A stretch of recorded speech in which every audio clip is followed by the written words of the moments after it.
Hello everybody, welcome back to my channel, The Vibes Inside. I am Mariana and I'm here to do a full moon reading in the sign of Gemini happening on the 27th of November 2023, which is today. Making the reading on the 27th, so we'll see what's here, right? I've pre-shuffled the cards. Somehow I was guided to only have 2 cards here, and then I did take, though, because this is like my full moon Priestess of the Light deck here. I did choose to take 1 extra. I feel like it's a bonus card, so we'll see what comes out on that one. But these 2 presented themselves. These were the ones that I was supposed to take, so it actually feels quite like not so much information actually, right? I only have 2 cards here to talk from or to interpret.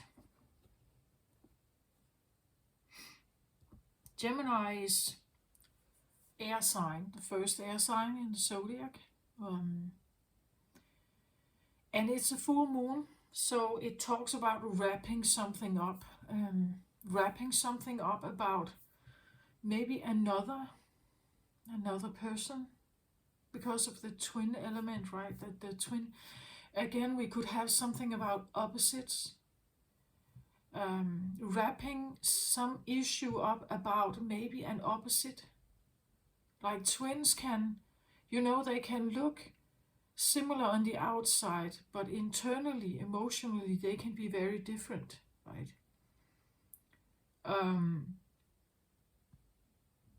It could be, someone you care about, like it could be the feeling that this is the yin to your yang, or your yang to your yin, or something.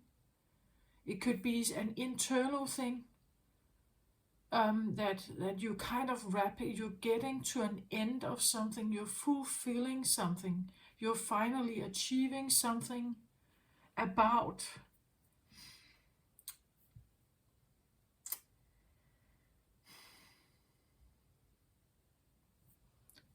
what? I had the Ace of Air jump out when I was shuffling, pre-shuffling. So again, a new beginning of air. So air, and it is Gemini, right? A new beginning. Again, also Gemini is known as the magician in tarot. There could be a new beginning of something maybe extraordinary here. Like you have wrapped up a cycle of molding something, perhaps. And now it has come to an idea or a vision that you have been in a process of completing something, and now it's actually ready to take off.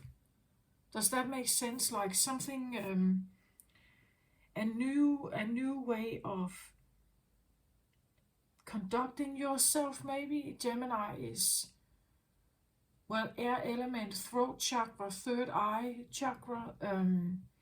It is maybe a new way of speaking, a new way of thinking, a new sense of identity, different thought patterns, different maybe beliefs or different truths, an epiphany coming during like this full moon that kind of wraps everything off.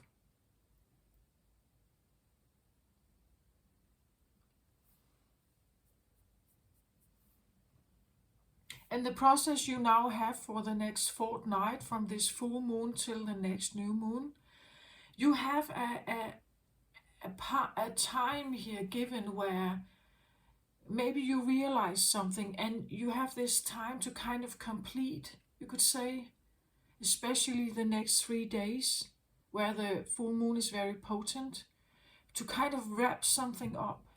Maybe say goodbye to something. That this is a belief that I'm no longer going to, like, I'm wrapping this up, this is done. and now I concentrate on something new. Maybe having a realization about this during this time, and then really putting a closure to it. Realizing it's over, right? Realizing maybe something you have been very occupied with, it's actually over. It's done.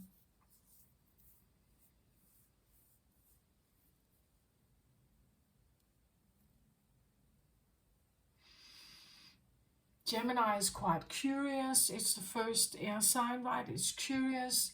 It wants to build knowledge. It's interested in diversity.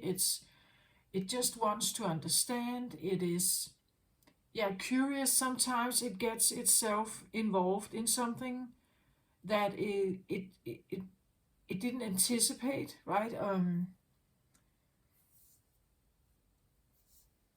Gemini people, they are usually quite bright,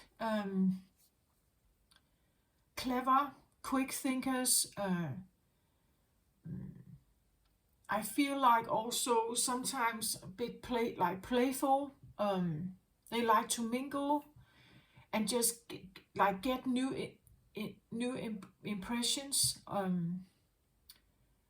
They like to learn about the world. It's like a little child, right? That is asking, why this mom? Why that mom? You know, they're asking about all kinds of stuff. It's because they want to learn, right? They're eager to learn something. Maybe you are wrapping up a cycle of something you have learned, something you figured out about yourself or maybe someone else. Maybe you are a Gemini and you are in some kind of aspect with someone else. Like the Gemini has this, the double side, right? I feel like Geminis can also sometimes get confused about their own feelings and thoughts. Do I want to do this, or is this a good idea? And maybe it's not a good idea, like this flip back and forth, dualistic kind of thing. Maybe you're wrapping something up about having this kind of confusion, right? That no, I want to do, no, I don't want to do this. Is this right? No, I don't know if this, blah, blah, blah. This back and forth, questioning maybe yourself about something. Maybe you're kind of wrapping up like this back and forth, back and forth, back and forth. Maybe you are choosing one of them, you could say. Okay, let's have a look what we have here on the table. Moon, Starseed Elemental.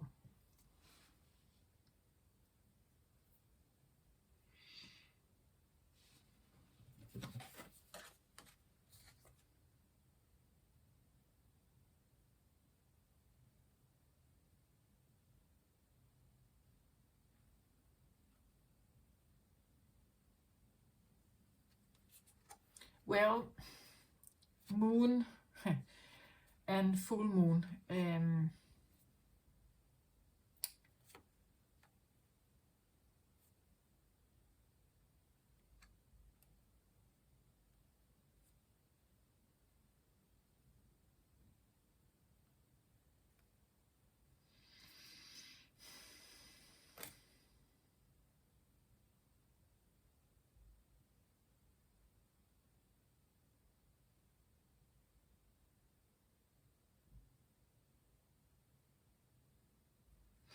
So, full moon reading, and I get the moon card here.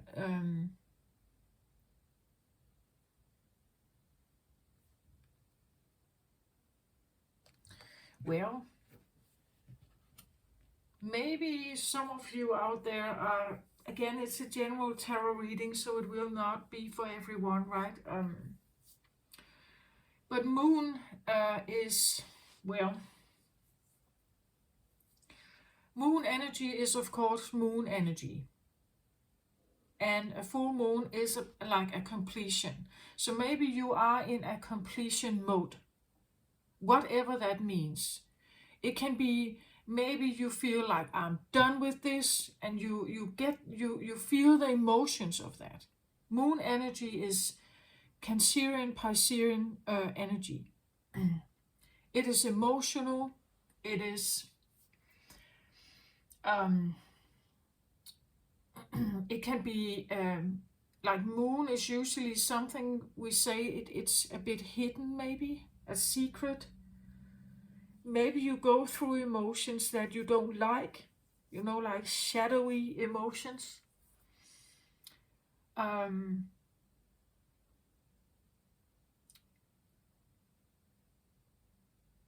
It can be something that has to do with nighttime. Maybe you have trouble sleeping. So you feel the effect of the full moon.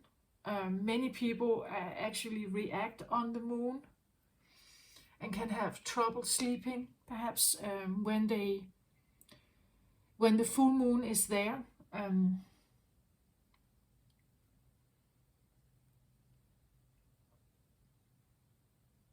There's this saying, right, that full moons, like the tides, it draws the water, right? It affects the water in our body. Maybe you feel more, you need to drink more, hydrate more.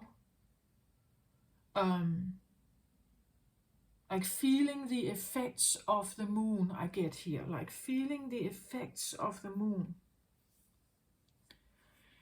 So again, this can be something about the tidal waves, this idea that the moon draws the water. It has a grip on the water in us. So not only the water on earth, but also the water in us. It's like it grabs us somehow.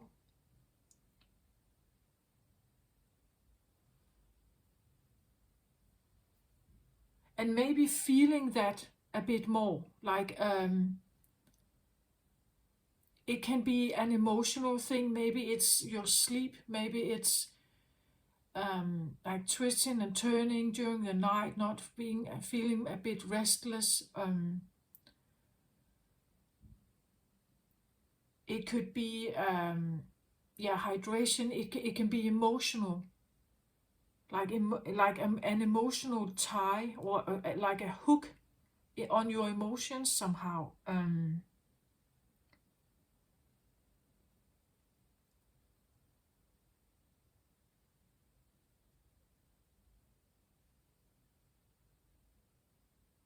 But then it's also like the way she stands here, and she's kind of,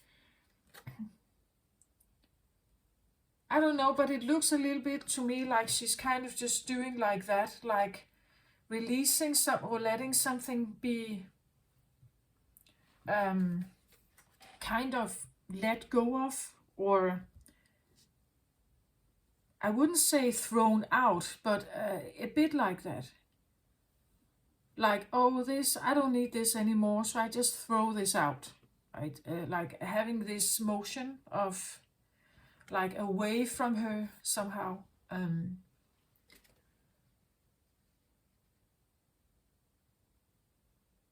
But like with the moon in the background, so highly influenced by something, by like the effect of the moon and saying goodbye to something. So even though you say goodbye to something, but feeling the emotion. So this could be an emotional purge. Like this could be like crying. You say goodbye to something, but feeling the emotions. Let's say you say goodbye to a relationship. You break up with someone, right? And you know that you need to break it up. That's what she's doing here, but still feeling the emotional hook of it, right? That when you say goodbye to, it could be also like that could be a heavy feeling, right? But it could also be a release, right? That you're finally able to let go of something that has been heavily weighing on you here. And when you let it go, it becomes less, right? The moon's effect becomes less.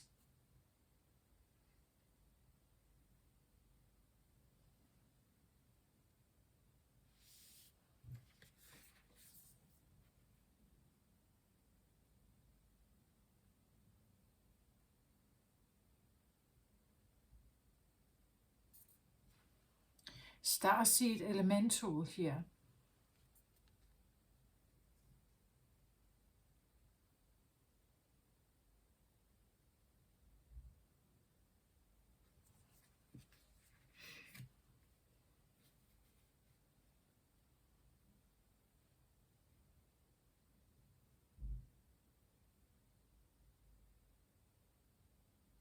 I don't know, somehow it actually feels a little bit like what she's letting go of here has to do with the starseed here.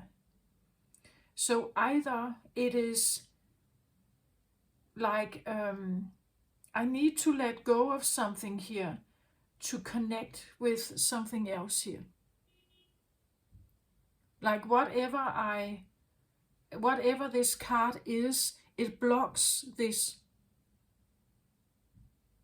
Like it blocks me from feeling into this, understanding this, knowing who I am. Starseed is usually, I believe that when people, especially in a spiritual awakening process, when they get across this idea of starseeds, and they are seekers, sometimes it helps. Like this idea that that everything on earth is somehow a mix of all kinds of dust seeds from the universe, and my origin can be from one particular one. And when they start reading about different star seeds, like the Lyrians, the Pleiadians, the Sirians, the Andromedan star seeds, something rings a bell, right? Suddenly it's like, oh, I feel like I'm a Lyrian, like that resonates for me, right? And the characteristics of that star seed actually applies with me, right? So it's where it's like accepting that you belong to a nation, you could say, a star seed nation, right? And sometimes it gives a sense of relief, or it gives a sense of home or belonging or something. It could be that you are realizing that like, and this could be the twin element here of the Gemini, that you have an earth, like an earth experience, an earth existence, and then you have something else, like you have family, you could say, right? You have family somewhere out there in the galaxy, right? You are here on Earth now, you have an experience here now, but you also have something else. There could be a longing here, a longing for home, maybe. Moon, Cancerian energy, Cancer energy can be about home, like the feeling of the safe home, a homebody kind of type. Cancerian energy represents the mother, the home,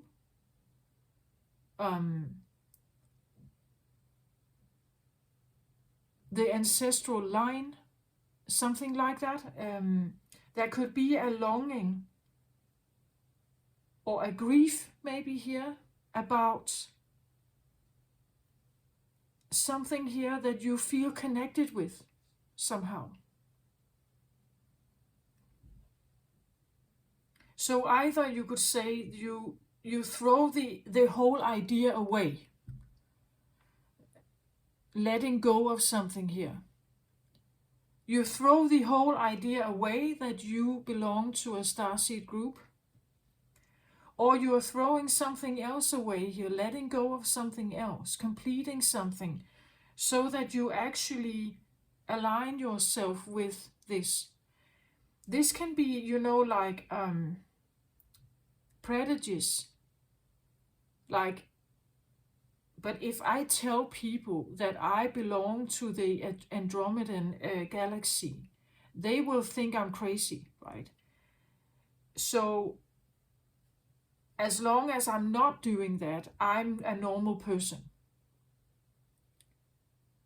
But this moon kind of wraps up something. It wants to complete maybe a defensive cycle where you are not letting yourself be open to something like this.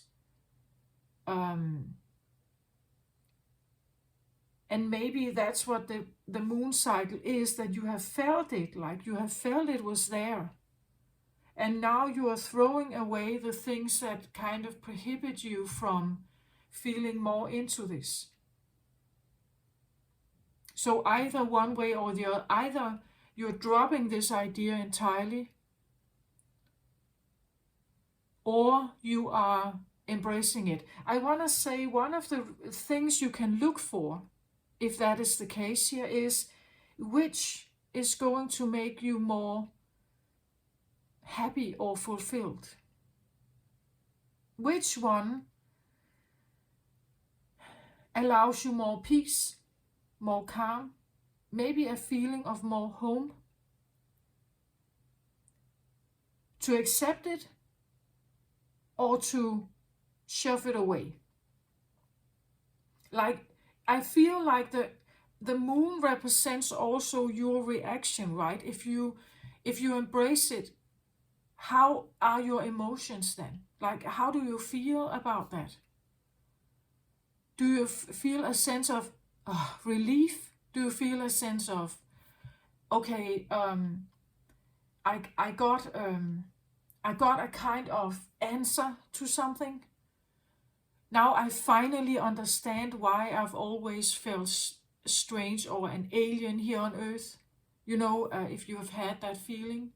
This Ace of Air could be that realization that when you go through the emotions here of something, about something that seems otherworldly, right? Something that seems out there. It it's supernatural, it's different, it's esoteric, it's spiritual, it's and there could be this. So if I embrace a spiritual path, how does it make me feel, right? Does it make me feel uncomfortable? Or is there well, I believe a spiritual awakening is somehow uncomfortable.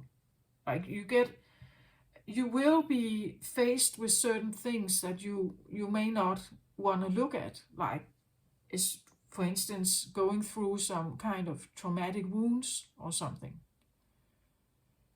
But will it help you? Like, if you know that you somehow, does it help you? Does it feel like a relief? Does it feel like you can get some answers here? Sometimes online there are also collectives. Like, you know, there are collectives of Lyrian star seeds, collective of Pleiadians, or others. Maybe if you join those groups, maybe it feels like you actually have a home now. You know, like you have people that are like you. They think like you. They are like you, right? They and maybe throwing away like the last bit of resentment or rejection of this idea that maybe I could gain something from trying to talk maybe to other people like me, like who resonates with being a Pleiadian or who resonates with being something else. But there could be emotions here, right? There could be, what about if I tell my family about this? because again, by accepting a starseed family, you may reject a biological Earth family or someone else. So you reject someone else here to have access to something else. So there is a sense of transformation going on, or a feeling of sacrifice, maybe, that if I choose this, there's something else here on earth that I'm sacrificing or saying goodbye to. Does that make sense? Okay, I want to look at the bonus here. Sacred breath and sound, life force and communication. Well, I actually want to put it here. It almost feels a little bit like, I feel like there's rejection here. But if you can somehow like wrap that rejection up, prejudice or something up, fears, you will have the ability of like sacred breath and sound, hear something, feel something. Again, feeling is emotional, right? Maybe during this full moon you will have an experience of like strong emotion come up. Maybe sound is very like sound is a way of communicating, right? Ace of Air. Sound is, or tunes. We have a whale or like a dolphin here, like dolphin sounds. Maybe you feel like there's something about this that calls you. Like it's a language that you somehow you feel drawn to it. Right? And when you realize that there's not far from this to this, I want to say.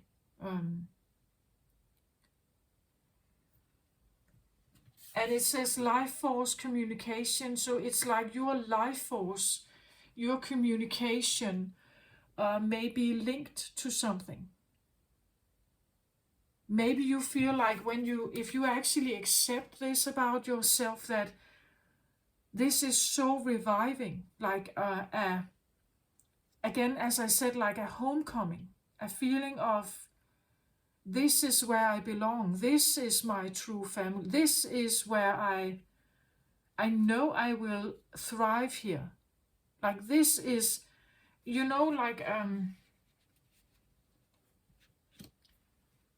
maybe I said Gemini, right? And Gemini is about communication, but here on Earth we have a rather simple way of communicating. We use the verbal language, right? As I try to speak to you now.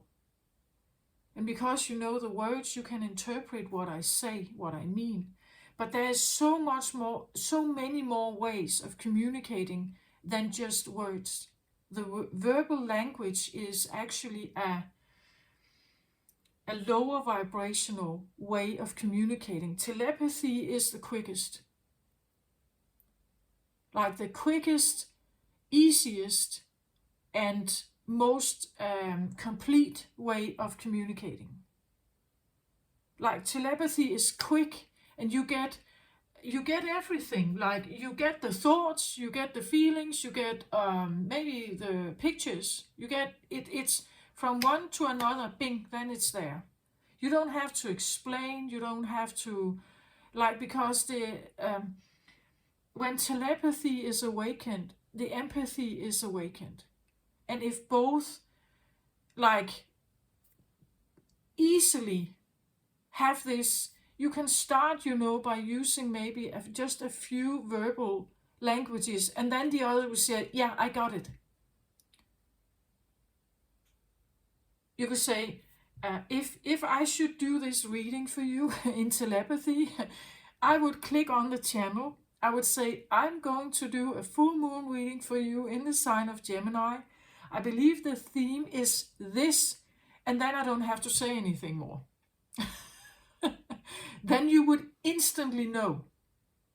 Like everything I'm trying to say now would be instantly transferred to you in your brain.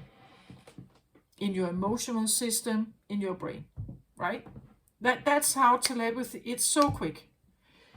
So the spiritual realm, we are slow. Like we don't get it. Like we are very slow at receiving information because we have learned to trust the verbal one. We're looking for words, we're looking for spellings, we look for letters. That's how our brain works. But the spiritual realm, there's so much more. Like there are so many other ways of communicating psychically. Like your intuition is one of them. Like if you have this feeling that there's something, I can't seem to let go of this thought. Or I have this instant download about something. I don't know where it comes from. It just suddenly it was there to take the next left turn or something. And then you realize later it's because the road is blocked in front of you. There's some kind of road work being done. So you had this instant feeling of turning left, right, or right. And if you actually act on it, later you will figure out why. Or maybe you won't find out, you just trust it anyway. So here it's like trusting some kind of communication here. Like many who are on a spiritual awakening journey, they have like ringing in the ears, a kind of tinnitus feeling, right? I believe it is communication from a different realm. It's just a way of communicating. We as humans may not know how to interpret it, but I see it as a communication form. Especially if you haven't been involved in like a rock concert that kind of tricked this tinnitus for you. If you haven't had that it comes suddenly from one day to another. I believe it's a sense of communication here. Life force communication, again, a feeling of being revived by something. That when you tune into this, it revives you. It gives you energy. It's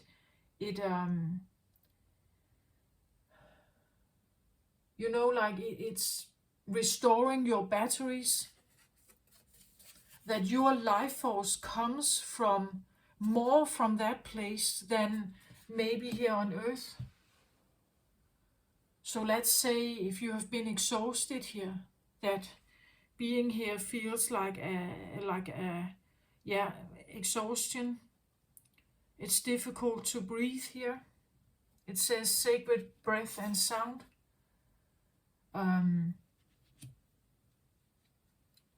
So maybe you are into I said it was a bonus card, like a bonus information, right? So if you start using sacred breath, prana breathing or something like that, you can look it up.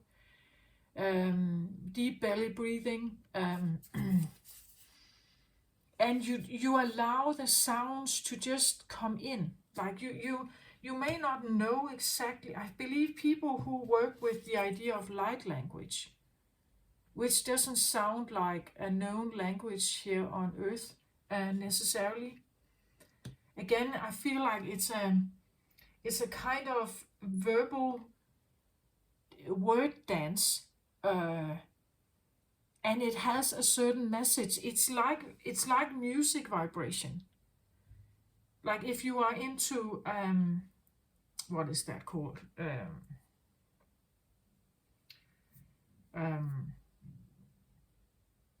If you believe that music carry a vibration is like a energy message. So you can have music that is recorded with a certain vibrational energy imprint. And that vibrational energy imprint has a message. Our heart can interpret this message it's like the auric energy field of every person. Like we have an energy field. So when you come close to one another, if you are a bit sensitive to energy, you can pick up on their energy, right? If they are sad, if they're happy, if they are content, if they're wounded, or something like that.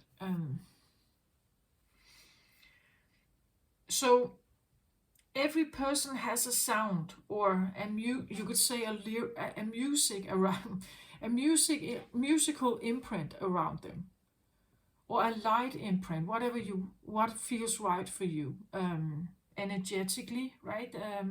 It's an energy, a sensation, and you will feel at home with certain people. You will feel more at home with certain people or certain energy frequencies than others.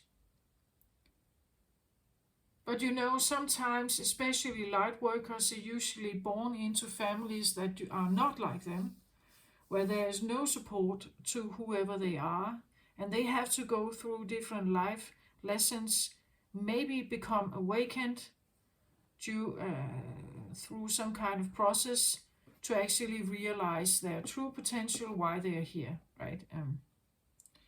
So if you believe in that, and you go along with that feeling, like your true life force doesn't come from Earth and interaction with people, perhaps, here, or not everyone at least. But if you come across one like these here, a person like this, you will instantly feel a sense of connection with them. It will be so easy to talk to them. It will be so easy to, they will understand you. Maybe you will even have this feeling of, as I said, telepathy or empathy, like your hearts talk to each other. You may not even have to say anything. You're communicating solely through your heart or your third eye. You can be at a distance from them and still communicating with them here. You may feel or hear sounds from them. You may feel that they are communicating with you. You may feel like you're communicating with them.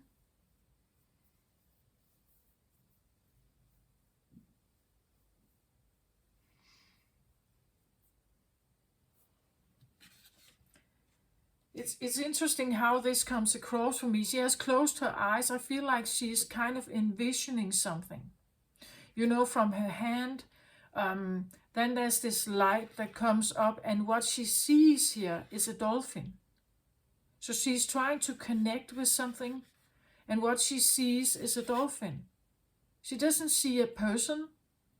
So this could be a sense of like a soulmate, that you're connected with something here that comes from a different realm, like a different place, or you are very strongly connected with water, perhaps. I did say something about hydration, or connected with water creatures here.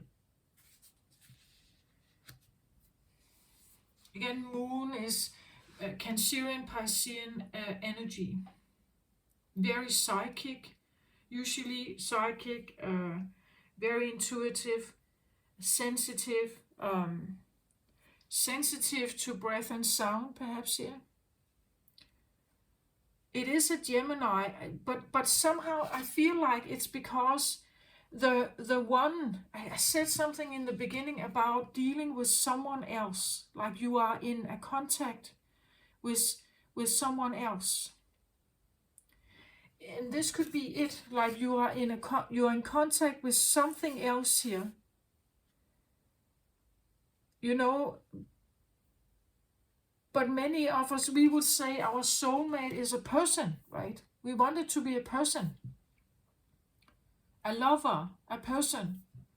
This is different. This is a different kind of connection. Like like you are, I believe that actually dolphins are highly intuitive also.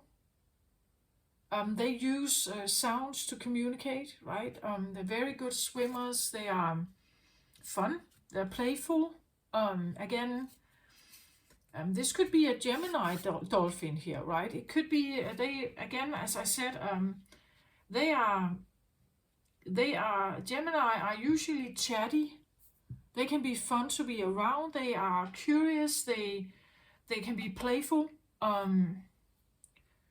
Like they like to, like tease a bit, maybe things like a bit. Actually, I feel like the dolphin is not that far away from a bit like Gemini energy. They like to have fun and play in the water. They are quick, right? They're quick swimmers. The way they communicate through the water is actually a conduit for their sound waves. That could be a thing that you are in contact with something here. I said it was a bonus card, like an explanation or an extra feature here. And that could be what this is, right? That you are in connection with something here. That this is, well, it depicts a face, but it could be like a spirit, right? An animal spirit. It could be a sense of an ancestral energy. I did say something about bloodline. Cancerian energy is home, could be ancestors, bloodline, something like that. Bloodline, we also talk about like where we come from. Like, where do I come from? My particular creation, where does it stem from? Again, the stars, the stardust, the universal stardust, right? And this feeling of homecoming, right? That and again, it can come with a sense of relief and grief, because you are here on Earth living your life, but if you have felt like an alien most of your life, that you didn't quite feel like you fit in, it can be a relief to get a feeling that, oh, I feel like I connect with the idea of being a Pleiadian, for instance. Now I understand why I never really felt right at home here. So yes, it can be a relief, and at the same time, you're still dealing with Earth. You're still dealing with the earthly existence here. So there could be a sense of grief or longing. Like if you could put yourself in a spaceship and go there, you would do it. But realizing I can't do that, right? I have to let go of certain. Again, it's stars here. It's stars that she's throwing. So maybe you are throwing this idea away about the star seeds. Or you're not. Again, moon can be secretive. Like you are looking at it. You are going through something here about this connection.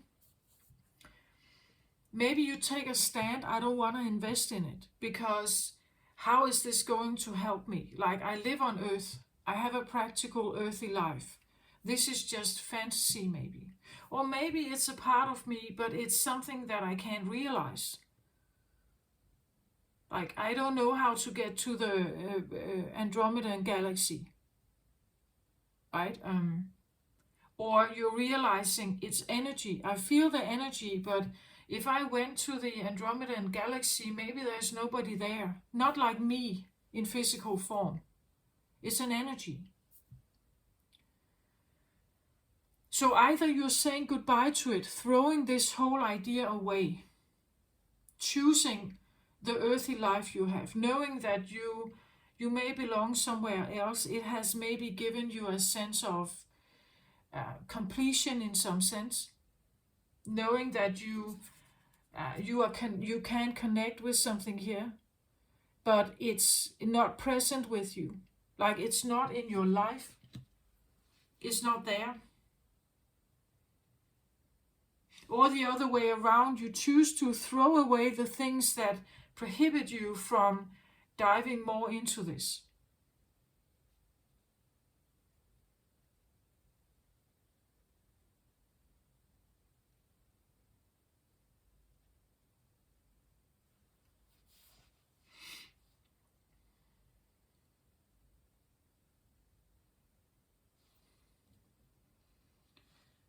So let's have a look here at,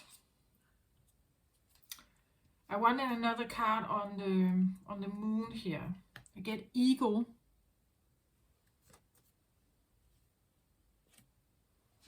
Eagle again is air sign. It's seeing something from above, flying high up and kind of looking down on something. Again, the feeling of maybe connecting with something that is, it's there, but it's not there. Like it's there energetically, but it's not there manifested. Does that make sense? A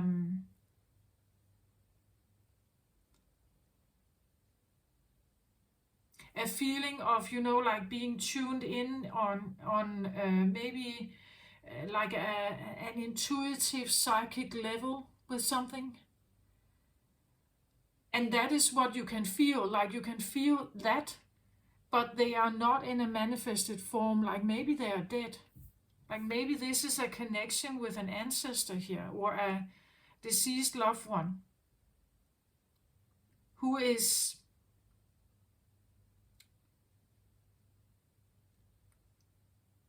not quite there, but they are there. Does that make sense? I said something about opposites. Let's say that the opposite is that because you are in manifested form, they are not.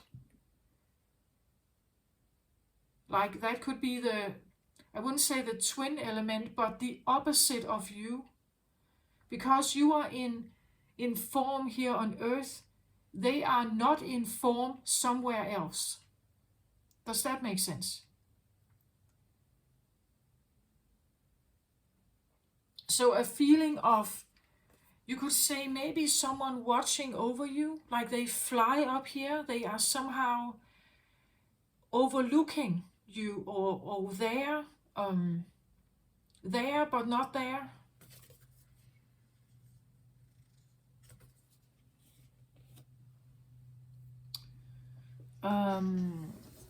Let's have I'm sorry, I threw something on the floor.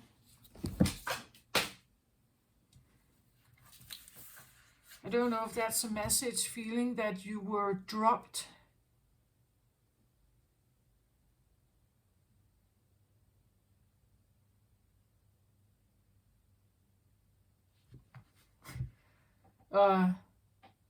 Feeling you were dropped here or left behind by something. Like the eagle, it almost looks like it's touching something here. Maybe, like it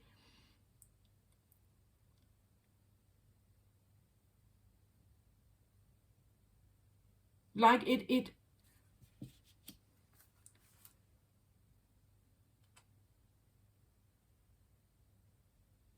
well, being dropped here alone, without the twin, this other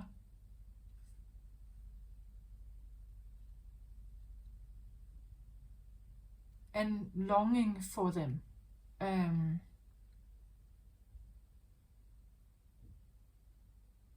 Like they are there, but they are not there. I believe, like twins, like people that are born manifested form with a physical twin, identical twins, or twins. Like the bond between them are very strong, right? they can feel each other on distances. I believe there has been made some kind of what's that called, experiment, right? That if you separate twins from birth and they grow up in entirely different areas of the world, that sometimes one can feel if the other is going through something. So if, let's say, the other is having experience maybe a car accident, the other one can feel how their life force is being challenged by that, perhaps. Or someone is in surgery and the other one can have one day where they just feel really low and really tired and maybe exhausted. Does that make sense? Like that, yeah, it feels a little bit like having a contact with something, but it is not here.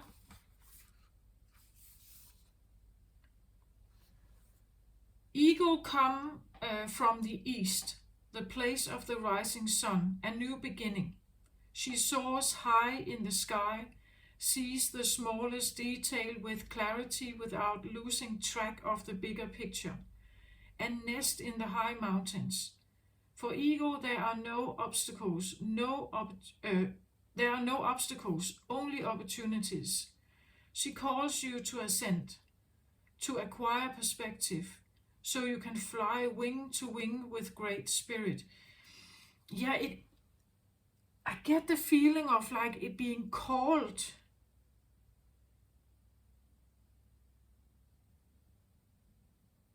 Did I say that earlier when I talked about the moon and how the tides kind of pull on us, right? It's like it hooks in on us and kind of grabs us somehow. And look at like the claws here of this.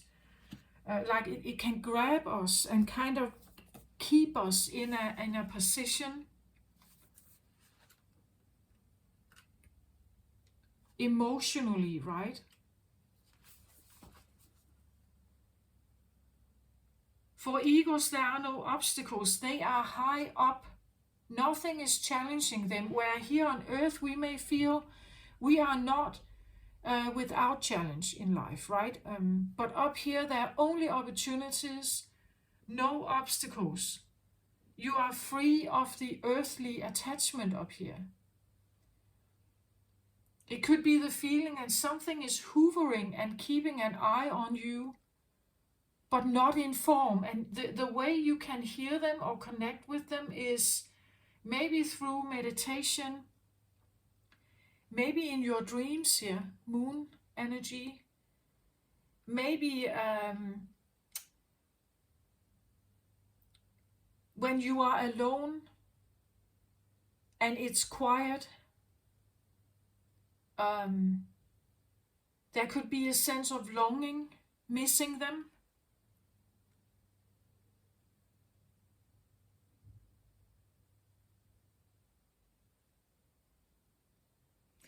So the invitation of the ego here is, have you become trapped in your daily routine and feel that you don't know where to go and what to do next? Have you lost your sense of purpose also here?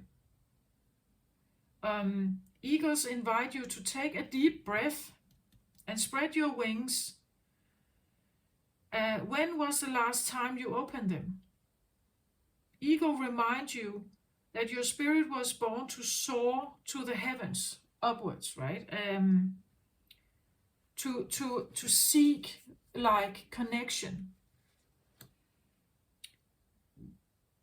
As you contemplate choices, ask yourself, do I want to live in a chicken coop, sheltered from life, counting the regular feedings, or do I want to soar like an eagle and be free, right? No obstacles, only opportunities. If your answer is the latter, then you must accept ego's invitation and embrace the courage that will help you choose freedom. Yeah.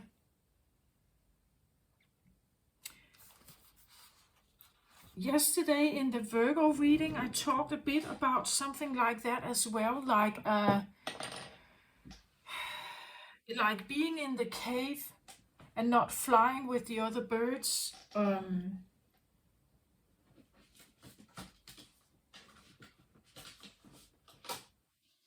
Not daring or not choosing, feeling grabbed maybe by something else that kind of either is holding you back or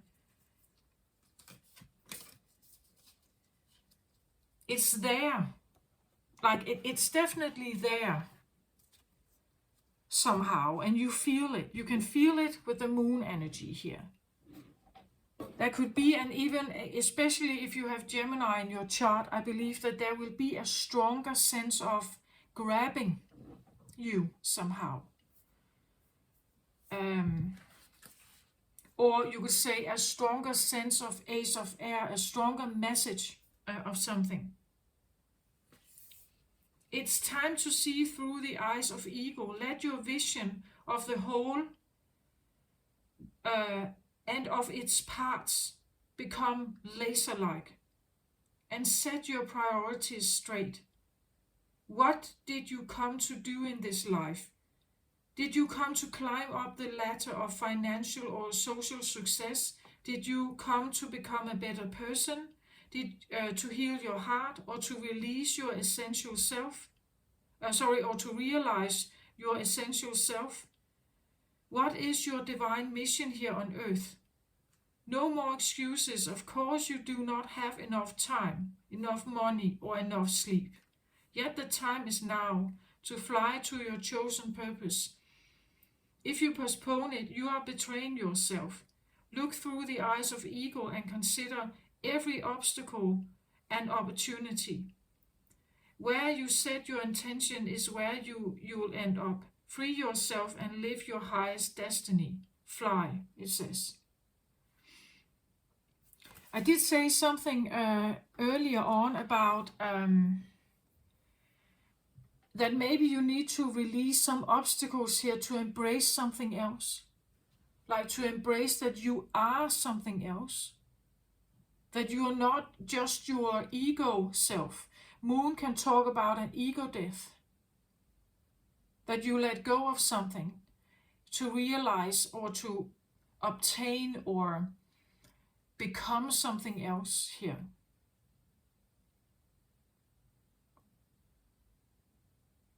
But then I dropped this power bank that I have. Interesting power bank and life force here.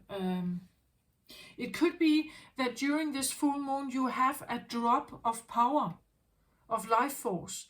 The feeling that you are exhausted, as I said earlier. I just take it as a sign. Maybe it's not for you, right? Depending on where you are on your journey, if you're struggling with embracing something else about yourself, I feel like this is definitely a call here to like know more about yourself, that you have that you have more to you, that there's more to you than only your earthly life, I want to say. So the star seed, I could just have a quick look at this. It says here, children as teachers, fun, lightheartedness, joy, laughter, newly incarnated souls, the child within, maintaining an inquisitive perspective, wonder and imagination. Again, I feel Gemini energy here. I said it's the youngest air sign. They can be, I feel like they usually go for like lighthearted experiences, like deep, emotional, traumatic conversation is not really their field, right? They don't feel comfortable there. They want something that is more fun and lighthearted, more laughter, more joy, an inquisitive mind. That is also Gemini. And with the dolphin here, I feel like there is an invitation to kind of get to know Gemini energy, or maybe get to know the other twin.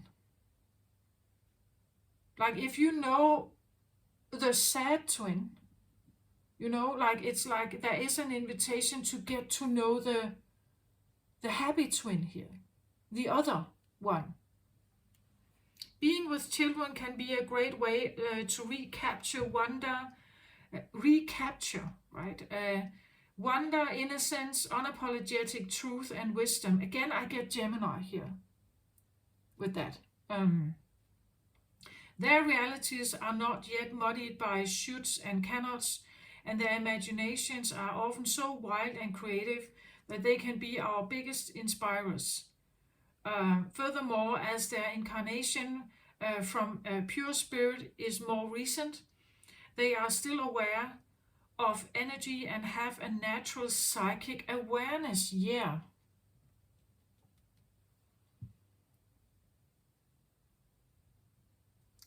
Children know even before that they have words and can communicate with us adults. They use body language. They use energy. They know that. We just forget about it, and we rely on the verbal and maybe a bit of intuition and empathy. We rely on that. But somehow, if you have a newborn in your hands, somehow intuitively you start communicating with them in a heart language. Like you start to open up your telepathy. You start to look at them and interpret them in a different way. This is what I talked about earlier, that there's so many other ways of communicating. Still, even with the verbal language, we use around maybe 80% of our communication is still body language. Right? And to get the full message of something. So a person can lie to you, but you know they are lying because the body language tells you so, right? That is so we can't rely solely on the verbal language. We can't rely solely on the written words of someone. Like we need the full picture, you could say. Maybe that's what this is, the wrapping up of having access to the full picture. Maybe another twin side here.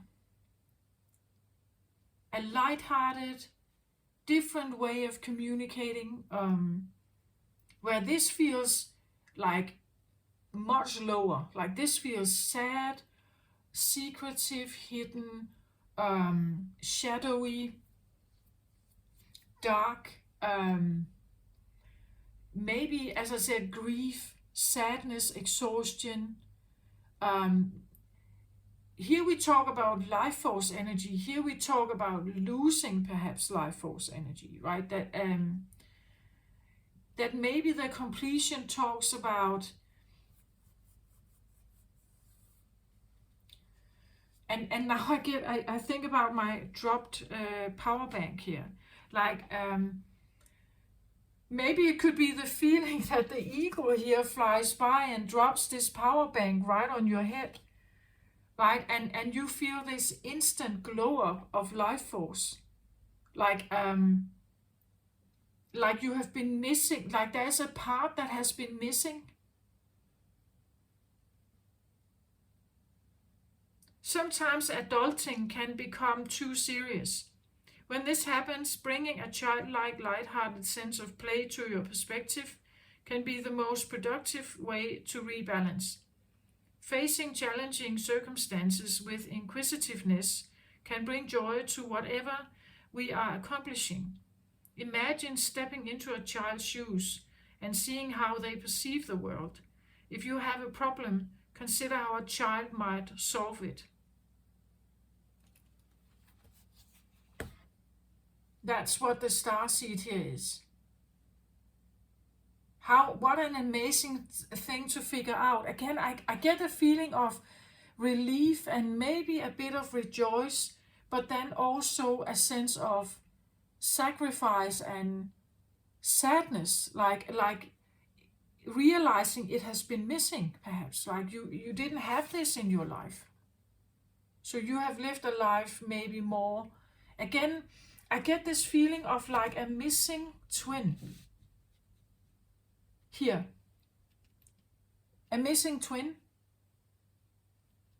who is like they are flying, they are somewhere else where there is no, they are not in touch with what you are experiencing. And you can have access to them via meditation, breath. Then you can feel them, right? But they are not there with you. Or they are there, but they are not manifested there. Does that make sense?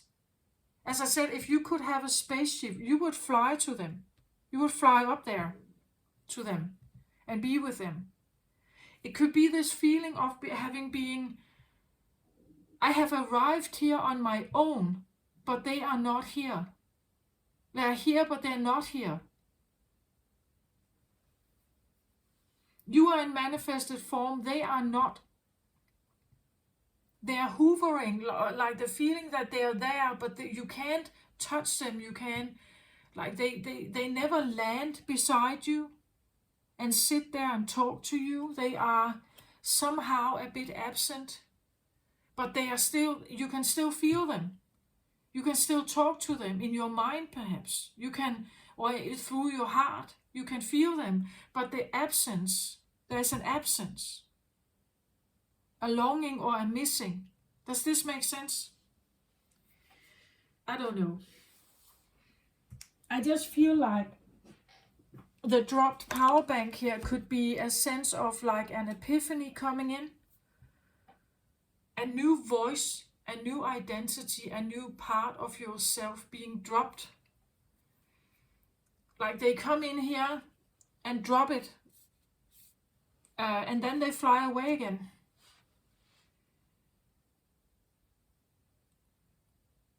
Giving you access to something here. There's something about playing, being lighthearted, inquisitive maybe. Again, I said Gemini is curious. I feel like Gemini likes the lightheartedness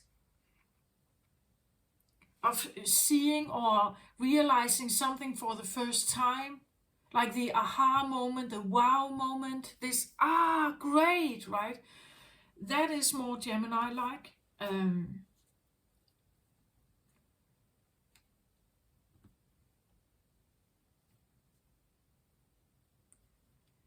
Again, the deep,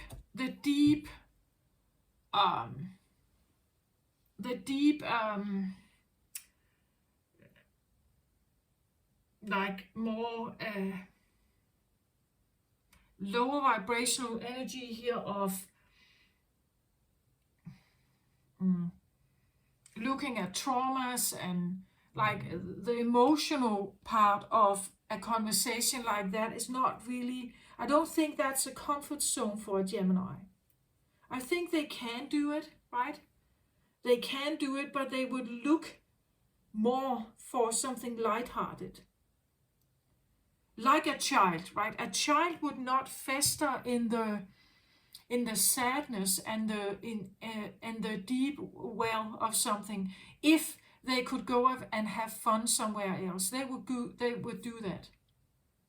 They would, instead of sitting and festering in something deep and dark and wet and cold and sad and something, they wouldn't stay there for long.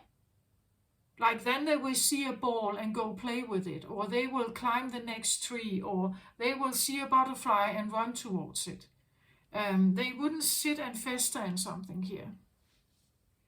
So if you have been doing that, I feel like there is something coming in with this full moon that could lighten something.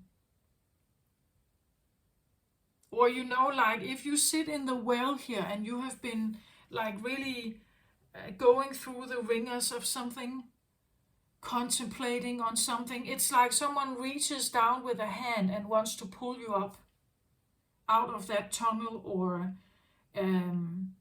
let's go and play. It could be a friendly offer, like maybe someone is contacting you here. I feel though that it's more of like a spiritual thing. Could be a person, but again, I don't get that. I get an energetic thing, a spiritual thing. And the invitation here is to take it and not go back. Like not go back into this. Like to take the invitation and go with them. No matter what it is. Like if you have been sitting and contemplating about something for a long time, maybe hurting, being in grief or sadness or something, I feel like the invitation is to, again, throw it out, just throw that out and come along. Let's come and play, right? Come along, look at the sun, right? Let's eat a cake. Let's try the roller coaster, right? Let's go bathing by the sea if you can do that, right? Let's look at the clouds and see what kind of animals or what kind of shapes they take, right? Let's have a more light-hearted approach to life in general.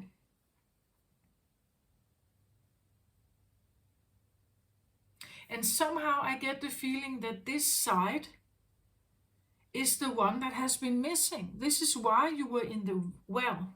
You sat there contemplating about grieving, maybe something. It's because this one wasn't there. It was missing in your life.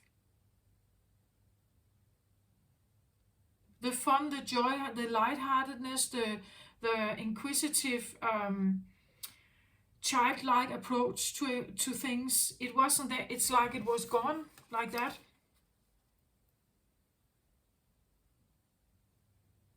And now the ego comes in and kind of drops this clunk like that on you as an invitation, and you can take it. You can take this invitation. Swim with the dolphins, right? Or you can, of course, stay here, but then you're not taking the invitation. If something like this comes into your life, something a bit fun, more lighthearted, more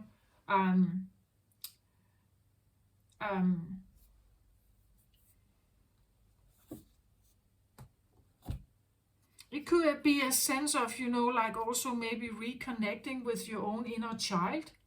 Again, this sense of origin, like this is actually who I am, right? This is me, right? This is definitely a part of me that has been neglected because I couldn't, it was gone. It wasn't there. I didn't know how to like wake it up or revive it. It was somehow taken out of my life. But it could be the sense that the ego comes from high up, it drops down, drops something, and then it flies off again, right? And now you have this. Now this is here. Maybe there is a particular child here around you. Or you are reminded about, as I said, your own inner child. You are connecting with something that is young, full of wonder or imagination. Maybe it likes magic, the magician energy. Maybe it likes to fool around with things. Again, life can become very serious as an adult. Maybe there is a sense of not being serious here. Or, you know, like a child is, we would say, as adults, we would say children are unpredictable. We can't fully rely on them doing what we tell them. They have a mind of their own, you could say. They are impulsive, they are impulse driven. If they see something fun, they go towards it. They are not necessarily thinking about, you just told them that they should have a nap or they should have lunch. They get occupied with, like, the butterfly or the little worm in the grass, or they are a bit like, well, it's like they've just arrived, right? I've just been born, so now I have to get to know all of this stuff that's here, right?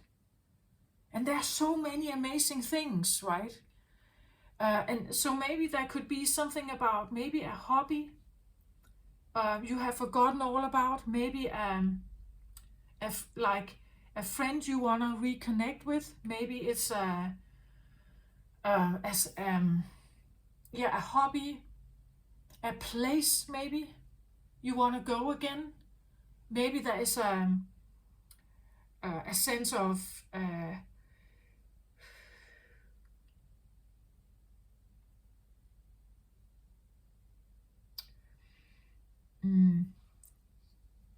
a way of thinking that is maybe a bit more fun or magical.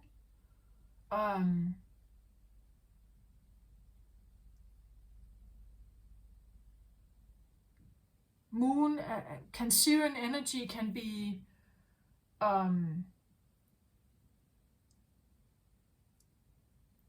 what is that?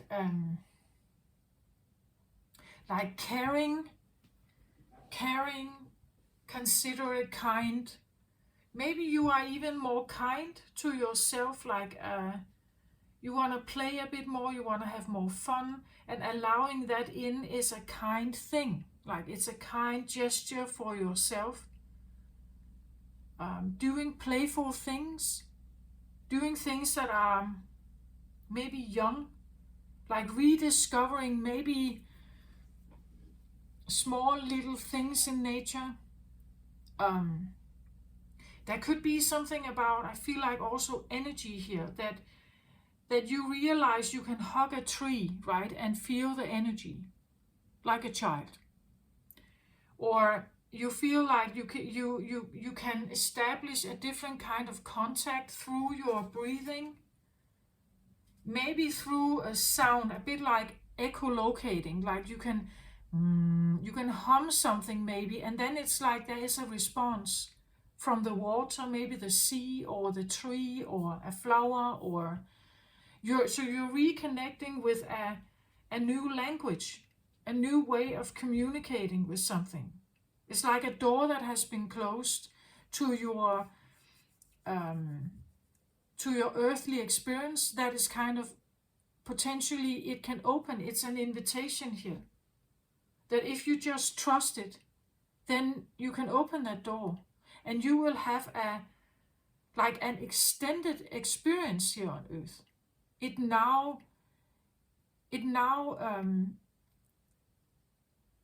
there's more in your experience. Maybe a fuller sense of communication or experience. Like without this, you could walk through the forest but not being able to communicate with the forest. You see the trees, they are fine. Maybe you see small animals. Yeah, they are cute. But here it's like now you can speak to them, or you get a message from them. You feel a vibration from them. It becomes a fuller experience. Does that make sense somehow? I feel like that's an invitation to have a more fuller or a more whole, again, completion with the full moon, like It's like you have revived or something is coming back here. Maybe you have been in a reviving mode. The moon energy. Moon is usually something, like when I say necromancy, right? That would be something where we say, whoa, that is a bit of, that is dark energy. That is not something, that is Frankenstein, right? That is not something we want. We don't want a Frankenstein, right? In our lives necessarily. But maybe you've been doing something here, or the full moon is kind of wrapping up something, some kind of energetic imprint where something is returning here somehow, or it's been found again. Like maybe you have made a very deep dive to find something here. But actually, I don't feel like you find it down in that well. It's dropped, like it comes from above. It actually doesn't come from diving deeper and deeper and deeper into the hole. I get more the feeling that it's dropped from above, right?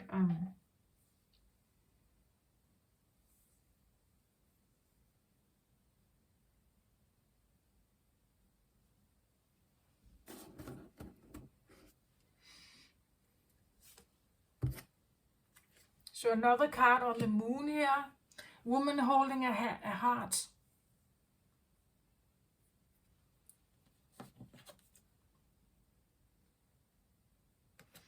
Again, now I get, when I look at this card here, I said it looked a bit like she was dropping it, but maybe she was shielding it, as she is doing. When I see this one, it's always like she's kind of turning her back, like to something, to protect her heart here, right? She's put her back, she's looking at it, like a bit over the shoulder, but she has turned her back to it, like putting up a wall towards something, because she's protecting something here. Maybe that's what this is, right? That she's actually not throwing it, she's keeping it shielded somehow, right? As her secret, or her sense of home, like her true family, or what you want to call it, that she has a secret. Moon energy is secretive, right? That I keep something here. I'm protecting something, keeping it. I'm shielding it. Sometimes I see this card as, it's like her big heart here has been, it looks a little bit like there has been carved bits out of it. Like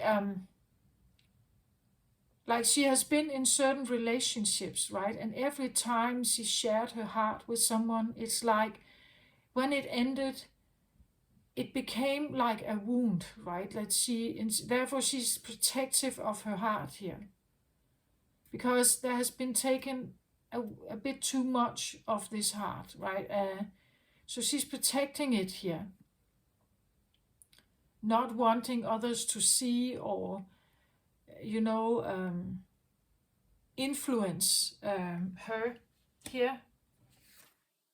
So that could also be what this is, like she's kind of shielding it, keeping it to herself, and not showing it to everyone here. It's something she dives into when she's maybe alone. She looks at this. This is something that is her private project maybe here. And she won't let others necessarily see it. Protecting her, like not letting others see that she has this big heart, perhaps. Nurturing it when she's alone, right? Or healing it when she's alone by herself.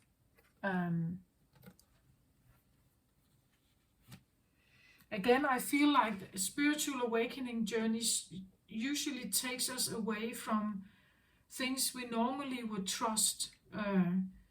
We can separate from family, friends, and it can become a bit of a lonely journey, right? That's kind of what I see here, like a lonely journey of maybe healing something a bit secretively, having a contact with, again, I said is stars here, right? Maybe having a contact with something here, but secretively, working on figuring out what this is,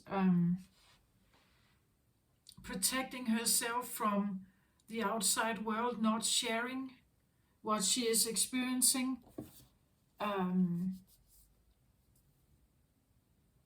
Like it could be that that this is wounds. So she is suffering alone. She's not sharing her problem, her woundings, her feelings with others. Like she's walking with this alone. I had something like that in the Virgo reading, like something about that Virgos can come across as so perfect on the outside. Like they're very good at always dressing appropriate, always looking like they were designed to stand there. They always show up perfect, they act perfect, their hair is perfect, the makeup is perfect, they deal with things in an almost machine-like accuracy and continuous effort. And it makes it difficult for other people to see when they are actually down, like when they are low, when their batteries are low, when they, because they're always well shaved. Their clothes is always ironed and perfect.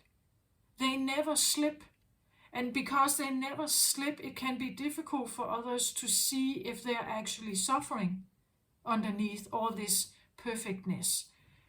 You see, it's a bit like that, like maybe not a perfectness, but definitely a shielding. Definitely a shielding that you don't want other people to know what you're doing or what you're trying to heal, perhaps, what you're connecting with here or trying to connect with. And maybe you have done this for a long time and now the wrap up is here, like you have actually manifested to get something dropped here into your lap that kind of wraps everything off. Like if this has been missing and you have been feeling sad about that, even grieving about it, that you felt life was maybe too serious, there was no fun in your life, you were grieving the loss of fun and lightheartedness. And as long as it's still separate from you, you stay in that grief. But you see, when this gets dropped off, like a Christmas present here, right? Now it's dropped off right in your lap. Then it's no longer missing. It's right here. It's no longer missing. It's here. So there is no reason to keep up grieving. There's no reason to stay in the deep, dark well, looking for answers. It's right here. You can just take it. But then it means you have to let go of that grief, or you have to sacrifice this way of living. You have to sacrifice the way of being shielded. You have to, like, you could say, change your approach to life. Like you can turn around now. The part that has been missing from your heart is being returned here. So now you have a full red heart here, vibrant and full of life force and everything. So you don't need to grieve, you don't need to sit in contemplation, you don't need to dive or dig deeper. You don't need to go there. It's right here. You don't need to shield yourself. You can be open now. You can be free now. So maybe that's a sacrifice that you know, like you have to give up a certain existence. It's obsolete. Like the missing parts have been returned. Oh, it's right there. It's right in front of you. You can just take it. But then you have to surrender the suffering. Does that make sense?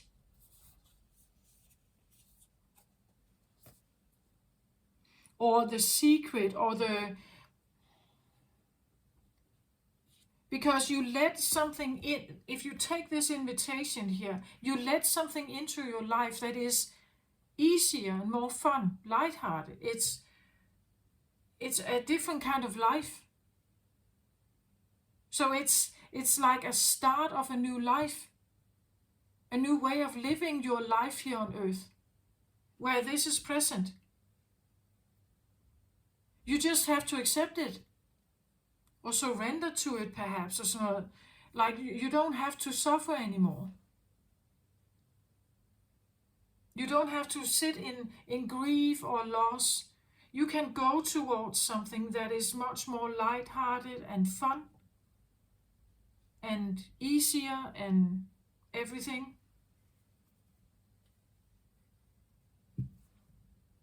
Maybe you are observing children, right? How they are playing. They don't care about, that was a part of the Virgo reading as well. They don't care about getting dirty. They don't get, well, maybe a few of them, but most of them don't. They don't care about like crawling on their knees, or like digging in the dirt, finding worms and other kinds of stones or things. Like they don't care about like if they get dirty hands or nails. They don't care about being perfect. They don't care about upholding some kind of... Yeah, I feel there is a bit of an overlap with the Virgo. You maybe have a look at the Virgo reading, perhaps. They don't care about that. They don't care about if their best friend is, you know, they don't have the like a neat new haircut. They don't care about that. They don't care about if their friend is, you know, like their noses run because they, you know, like it's cold outside, their nose run. They don't care about that. They still play together. They ignore all of that. It's not important. We have fun, right? I don't care about you're having messy hair, or you are imperfect somehow. You are not. You have a running nose. I don't care about you. Maybe sometimes, you know, like you wet yourself. Well, then you may need a bit of new clothes, but I don't care as long as you come out again and we play again. You know, yeah, I feel there's an overlap with the Virgo reading here. There's something about the lightheartedness is a relief because it is not judgmental. It's not judging. Children don't really judge that much. Either they like you or they don't. How do they know? Like it's the heart. They connect with the heart. They can look at you from a mile away and know if they like you, if they want to run towards you and seek your help, perhaps, right? Or if they want to choose someone else. They just know because they use a different communication style, right? Children are highly intuitive. They're very, very good at discerning energy. Yeah, sometimes they get themselves in trouble, right? But usually among each other, intuitively they find friends, right? They just know who is the right one, who fits with them. And they don't care. Again, they don't care if you have a blue face here. They don't care if you are a dolphin. If the dolphin is my best friend, again, children can have pets as best friends. They don't care about appearance as long as you're my friend, right? As long as we can play together and have fun, and it's lighthearted and supportive and reciprocated. I don't care. The child doesn't care. The child can play just as well with a little dog or cat as they can with a friend in kindergarten. They don't care, they don't judge. It's the connection, the energetic imprint, the heart imprint that is important. That's what I feel like is here as well, like knowing that I can be a friend with this blue-headed creature here, or spirit. Maybe this is my best friend ever. Maybe this dolphin here is my best friend ever. Right? Maybe I actually relate to being a dolphin. Maybe I love the water. I love playing in the water, right? Maybe I prefer to have most of my hours in water, swimming around, diving, and so on, right? Maybe I love that. You know, like there is something to be reconnected with here. And maybe it literally comes in like a drop, like the eagle drops it off from 1 minute to another. It's like you may feel something is different. And what it does is, it's going to, I feel like, totally obliterate something that was before. Before this gets dropped in, you had this. But because this is now dropped in, this is kind of just evaporate. It's disappearing. There's no reason to keep this alive anymore because this is now here.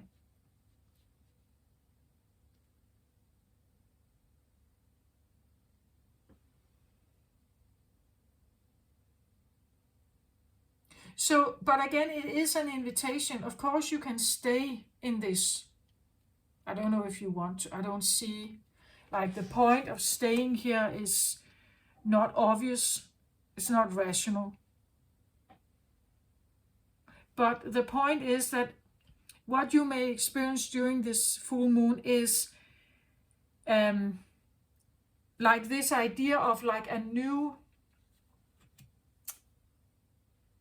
identity is trying to come in here. An identity that is not suffering. An identity that doesn't shield itself, that is not wounded. It's a bit like, I feel like, you know, like if you could turn back time to the point where something was done the first time. So now you're turning back time to that point, and at that point you may have lost this, right? It was lost, and you found yourself here. Now it feels like you're turning back time, back, and you are to the point where the first wound happened. And when you find that one, and you go through the emotions of it, perhaps, yeah? Maybe that's what you're trying to be doing here. You have been digging down this well, down, trying or turning back the time, to try to find that first moment where everything went wrong, where you lost this. And we do at some point, because we grow up. We need to become responsible. We need to get ourselves together, our act together. We need to become reliable. We need to be dependable. We need to, take care of our own stuff. And then you may lose this, right? This is lost then. The freedom of childhood. But maybe you're kind of turning back time, till that point where it got lost somehow. It actually feels a little bit, it got lost just as quickly as you now get it dropped right back in. Maybe there was a specific incident you had as a child where your childishness, was utterly confronted, was destroyed. Or it had to go. It had to go, right? And you had to become serious and older and an adult, right?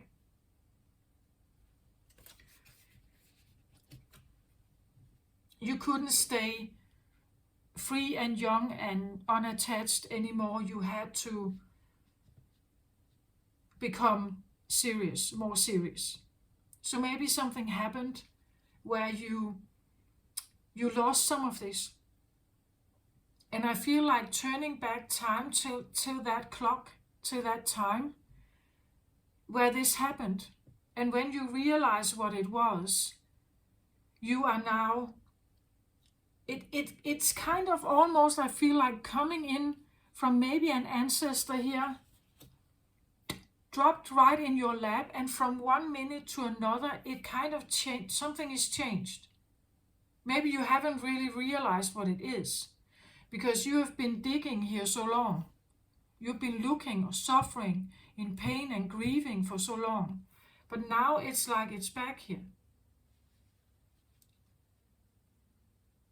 It's right here in front of you. It's right beside you here. And you can just say yes to it. But it means that the identity you had with this feeling, again, it's obsolete. As I said, it's done. You can just say, okay, bye. But if we have been living like this for a long time, it may feel weird. You have identified with this, being a victim maybe, or, and now you're not. Like the victimhood or something, the grief, it's kind of obsolete. It just shove it out of the door, because it's right here. It's right here. You can just take it.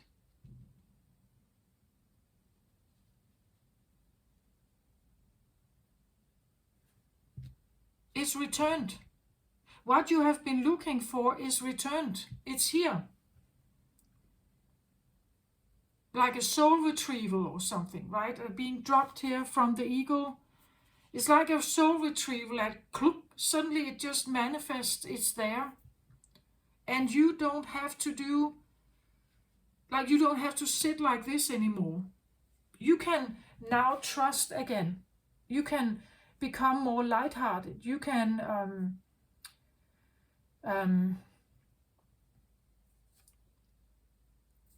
there's a healing coming in. Maybe that's what you can also experience during the next fortnight. That something is like it lands more and more. It heals more and more of these bites here. And maybe you realize that actually you trust more and more. You can feel that you change from maybe not trusting, turning the back and being a bit protective, to actually wanting to open more. Yeah. That's what I feel like.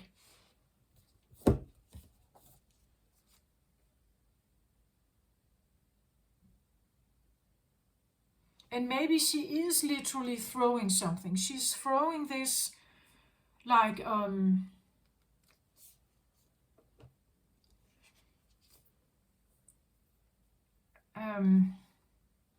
that something has to go.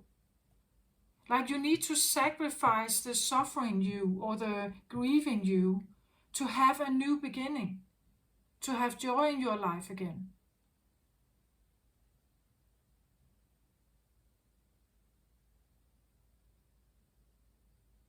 It's right there with you. It's just in front of you.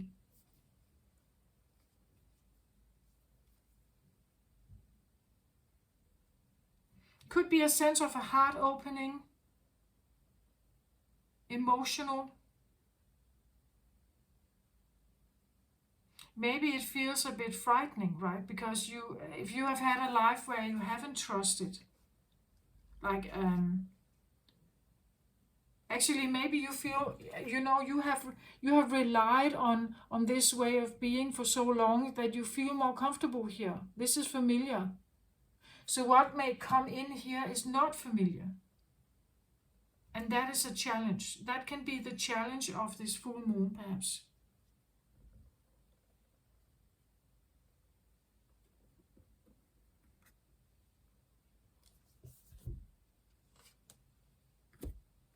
Another card here is the Lovers. Yeah. It's the one you have been waiting for. It's the one you felt disconnected from. It's the one that, like the loss of this gave you grief.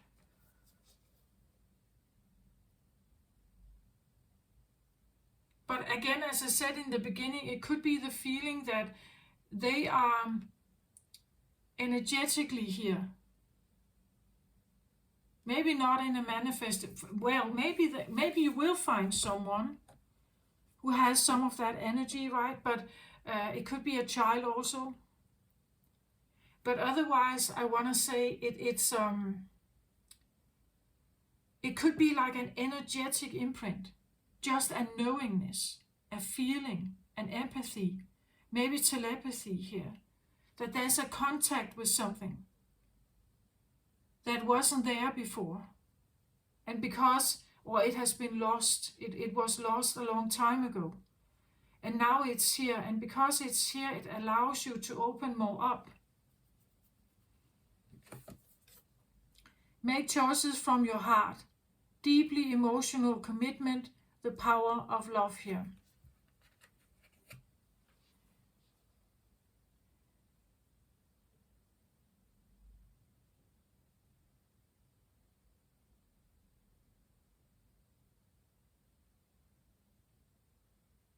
And again, the Lovers card is the Gemini card. It is the twins. It is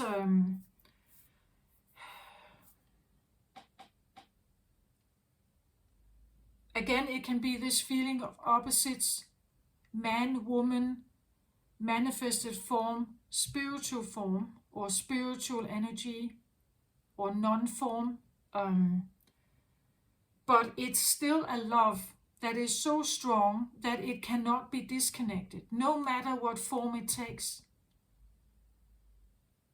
Right? That's why it doesn't matter if it is an animal here. It doesn't matter if it's a sense of a spirit around you, or something that hovers. It's like a watcher, or an angel, or a guardian angel, or something. It doesn't matter. Like the connection is so real and so strong that it doesn't matter. And it doesn't matter what other people think also, right?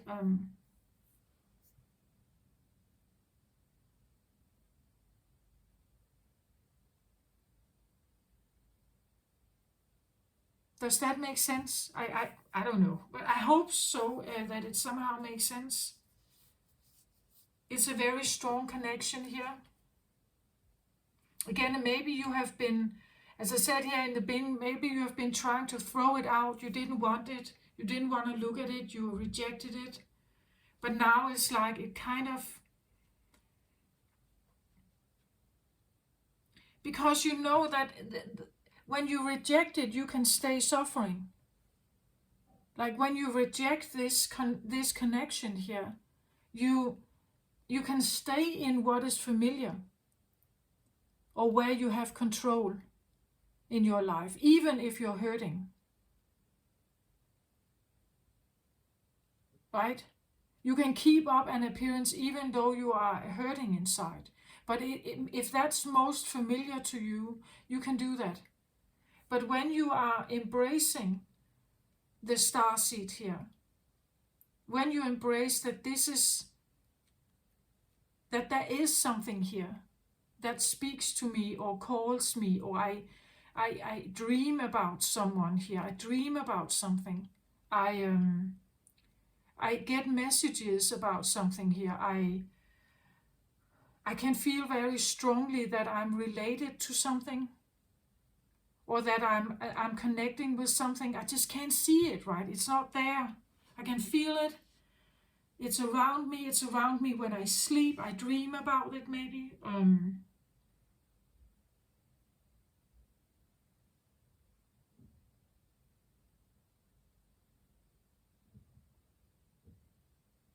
And again, the way she shields herself here is also like there is only one true love, right? I can't let anyone come in, just anybody come in here. There's just one. Like there's only one here.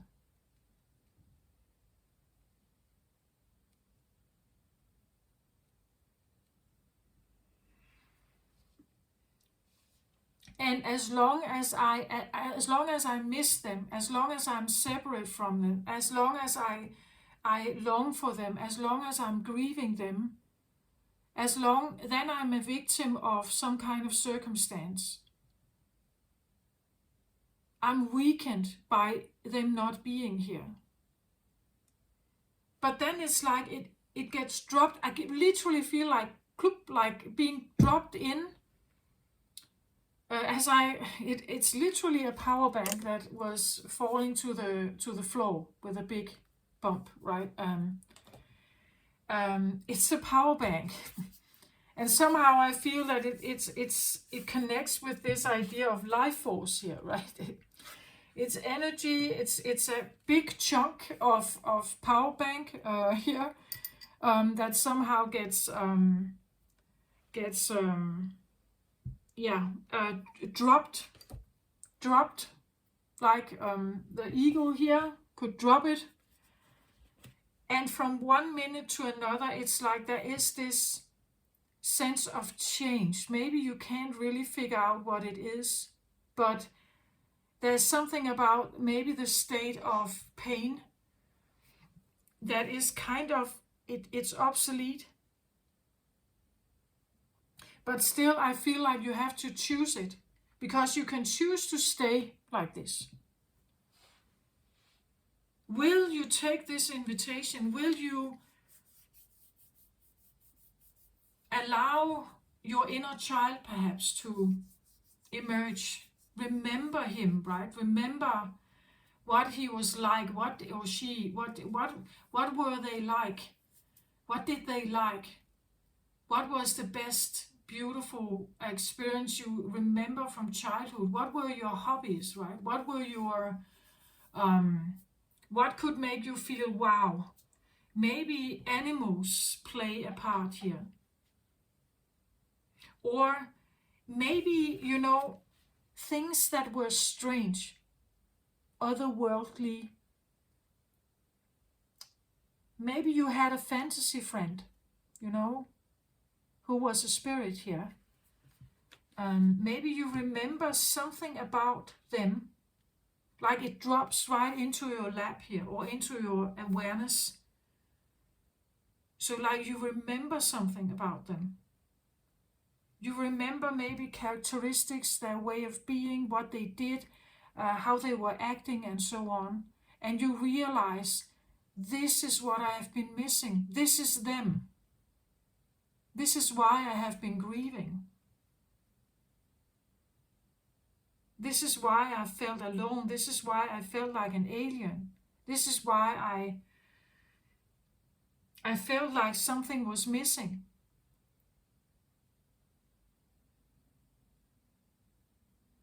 this is my true love. This is the one I care about because they care about me, right? This is the one I love. Maybe, you know, like as I said, it's through time and space.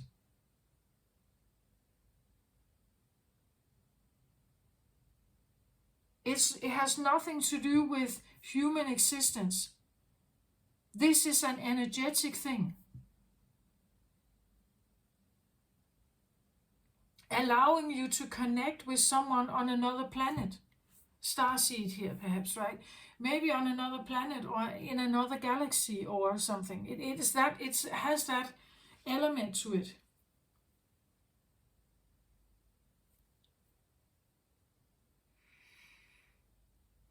Interesting reading here, I feel like, for this new moon. I think it will be particularly interesting for people with Gemini Sun, rising, personal planets, so Venus, Mars, Mercury.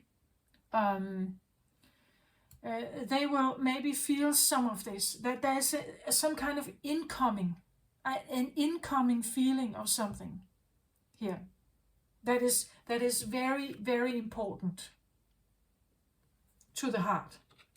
That could mend, it could potentially mend something here.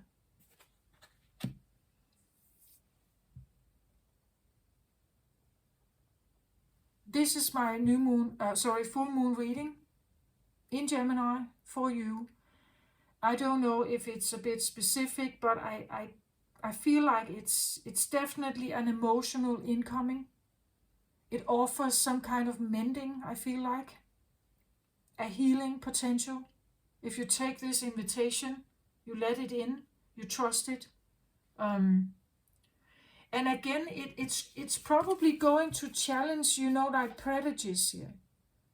Like, can you have a best friend that is an animal? Can you choose that for your life? Do you want to choose that for your life? You know, is that how I want to live?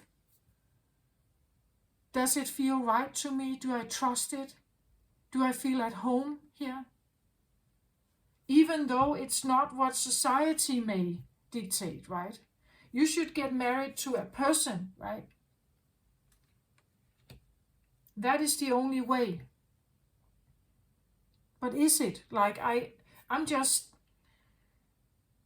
think children live in a very beautiful world of like opportunities, and they don't shy away, right? If they somehow connect with something here, it will become their fantasy friend, or that's at least what we adult call it, right? But for the child, this is real. Like, this is a true friend. This is maybe the only true friend, like the real one they love above everything here.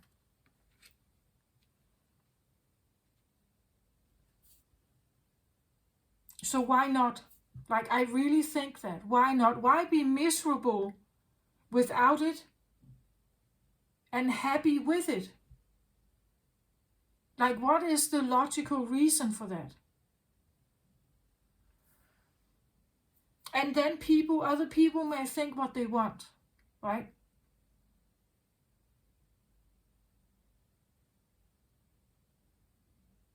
That's my personal opinion. If you could be more happy with this or miserable without it, I would say go for this then. Of course, why not? It's your life, your choice. But you can also stay in the familiar here of suffering, being a victim, being the one where something was done to you. You are in loss, you have lost something. You can stay there as well, of course. Maybe it's more familiar, and this is unfamiliar, but there is a strong recognition, right? There is something that calls you here. Again, I have this feeling of like the tidal waves and how it can grab us. Like being grabbed in some kind of recognition here. And because of that, It's like you can't let it go. It's too important to just let go of.